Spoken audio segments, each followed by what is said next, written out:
두 번째 이야기는 기본소득으로 이 미래 사회의 위기를 극복할 수 있는 아이디어 중에 하나는 탄소세인데요. 왜냐하면 탄소세 없는 그린 뉴딜은 뭐 앙코 없는 찐빵입니다. 왜냐하면 탄소세는 지금 현재 탄소 가격을 재생에너지 가격보다 더 비싸게 만드는 제도잖아요. 근데 지금 아무리 재생에너지 기술 개발을 해서 탄소 가격보다 화석에너지보다 싸게 만들어도 화석에너지는 이미 채굴하는 한계 비용이 제로입니다. 그리고 이번 코로나 사태를 보니까 화석에너지 가격은 마이너스도 될 수 있다는 걸 보여줬어요. 수요가 줄면. 그러면 재생에너지는 제로가 아직 아니니까 안 씁니다. 가격이 훨씬 더 싼 화석에너지를 몇십 년 동안 더 쓰게 되겠죠. 근데 탄소세를 지금부터 매기면 바로 지금부터 재생에너지가 더 싸지기 때문에 탄소 소비가 줄어드는데요. 탄소세를 왜 못 매기냐 하면은 탄소세를 매기면 정권을 뺏긴다라고 생각합니다. 왜냐하면 매일매일 모든 사람의 물가가 오르는 거거든요. 그런데 바로 이 27명의 노벨 경제학상 수상자들이 발표한 2019년에 발표한 서명한 발기인의 이름입니다. 노벨 경제학상 수상자만 제가 뽑았는데 이분들의 이 성명서의 5번째 항 잘 보이시지 않겠지만 이게 보면은 탄소세를 매겨야 된다. 이게 4번째입니다. 기후위기를 막으려면. 그리고 5번째는 탄소세 수입은 탄소 기본소득으로 모든 미국 국민들에게 n분의 1로 나눠줘라. 이런 성명서를 19년에 이미 발표를 했습니다.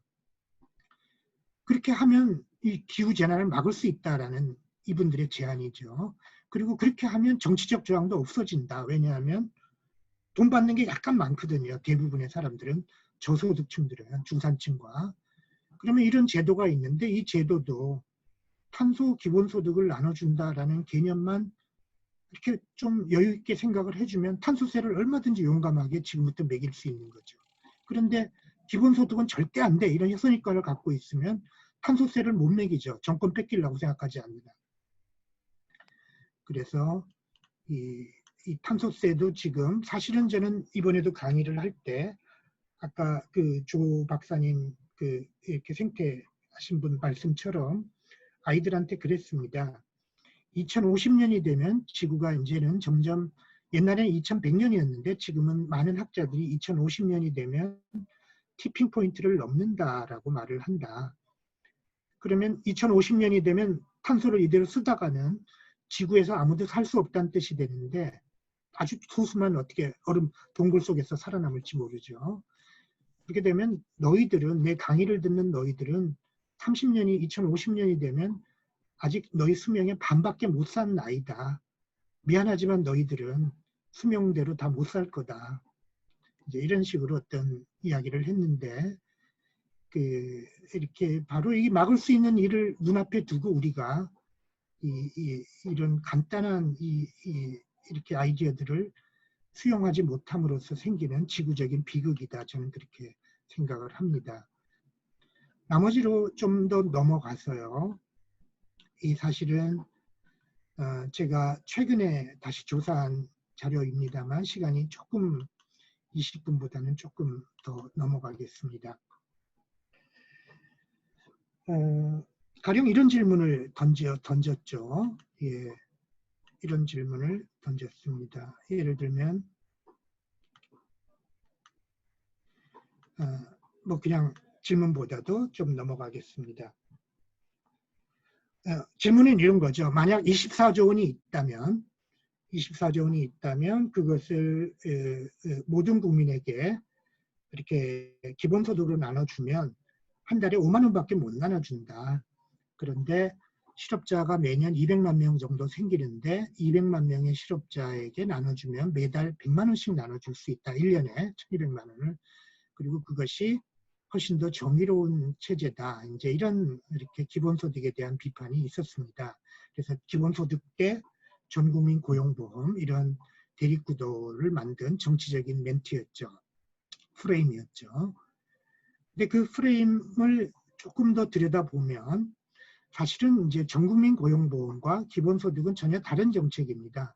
하나는 보험이고요. 아까 이렇게 강 교수님께서 말씀하셨지만 이렇게 하나는 보험입니다. 보험료 낸 사람들끼리의 일입니다. 기본적으로 보험 가입자들끼리 알아서 나누어 갖는 거고 재정적인 도움을 좀 줄 수는 있죠. 하나는 기본소득은 조세로 하는 거죠. 조세로 하는 거니까 전혀 다른 제도인데, 그리고 고용보험은 취업이 되었다가 실업이 된 사람에게 최대 현행법으로 하면 최대 한 8개월, 9개월 동안 주는 거거든요. 그러니까 실업이 안 된 사람은 못 받고 아예 고용보험에 가입 안 된 많은 사람들은 못 받는 거죠. 그래서 서로 보완적인 제도인데 그거를 대립적인 것으로 이렇게 했습니다. 그런데 이 자료는 어떤 자료냐면 지금 보시는 이 자료는 국세청에서 유승희 의원한테 제출한 자료인데 유승희 전 의원에게 제가 부탁을 드려서 2006년, 7년, 8년 이런 자료를 얻었습니다. 8년 자료는 바로 직전에 제가 얻었는데요. 8년 자료는 이 연말정산을 하는 사람 2,300만 명, 그 다음에 종합소득 신고를 하는 사람 450만 명, 그 다음에 이제 일용직, 순수 일용직 인 사람, 일용직 소득자 450만 명, 그러니까 연말정산 1,700만 명, 종합소득 500만 명, 그 다음에 일용직 소득자 약 500만 명, 합계 2,700만 명의 소득을 주민등록별로 합쳐서 1% 단위로 평균해 준 자료입니다. 그러니까 국세청에서 발표하는 가장 정확한 우리나라 개인 총소득에 관한 자료가 되겠는데 그 자료의 순위를 보면 이렇게 돼 있는데요. 쭉쭉쭉 이렇게 이런 순위 좀 나가는데 이거를 100% 단위로 이렇게 가중해 보면 놀랍게도 이렇습니다. 50% 번째 소득은 2,065만 원입니다. 2018년에 연소득이. 그 다음에 100% 소득은 14억 7,100만 원이고요.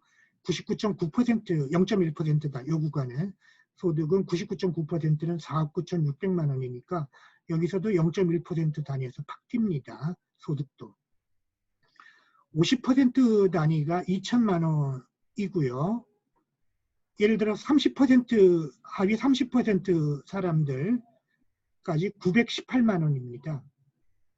그래서 어떤 의미가 되냐 하면은 요 데이터를 보시면 실업자 200만 명에게 연간 1,200만 원을 주면 여기 한 34% 되는 사람이 1,100만 원인데요.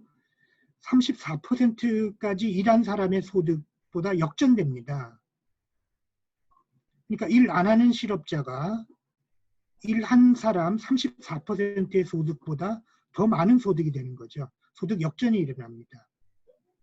그 사람들의 숫자는 명수는 170만 명쯤 됩니다. 그러니까 일 안 한 사람에게 도와준다고 일 한 사람 970만 명의 소득보다 많게 만들어주는 제도는 결코 정의롭다고 말할 수가 없겠죠. 예, 막 그 말씀을 이렇게 좀 드리면서 그렇게 보면 기본소득과 이 선별소득보장 600만 원을 이게 1,200만 원이 아니고 1,200만 원 너무 심하기 때문에 600만 원의 어떤 요 슬라이드를 말씀드리면서 제가 한 50분이 지금 됐기 때문에 제 말씀을 좀 일단락을 지을까 합니다. 연간 600만 원에 1,200만 원 너무 심하니까 그거를 이 실업자에게 주자라는 제도와 연간 600만 원을 이건 기본소득으로 보면 너무 많은데요. 이렇게 기본소득으로 모두에게 주자라는 제도의 효과들을 우리나라 소득자료 그 자료를 그대로 놓고 물론 원래 우리 하는 세계에서는 비경제활동 식구들 데이터가 있어야 되지만 그 데이터는 여기 없기 때문에 이 사람들로만 2,700만 명으로만 이루어진 이 경제를 상정해서 실업자에게 시장 소득이 600만 원을 이렇게 도와주면 부조해주는 제도의 효과를 비교한 겁니다. 비교 숫자는 매우 복잡해 보이고 어려운데요. 대략 이렇습니다. 23% 번째 분위의 사람의 소득이 575만 원이었습니다. 그래서 연간 600만 원을 실업자에게 주면 23% 사람까지의 소득이 역전이 됩니다. 이 역전된 사람은 억울하니까 절대로 그런 정책에 대해서 지지를 표명하지 않겠죠.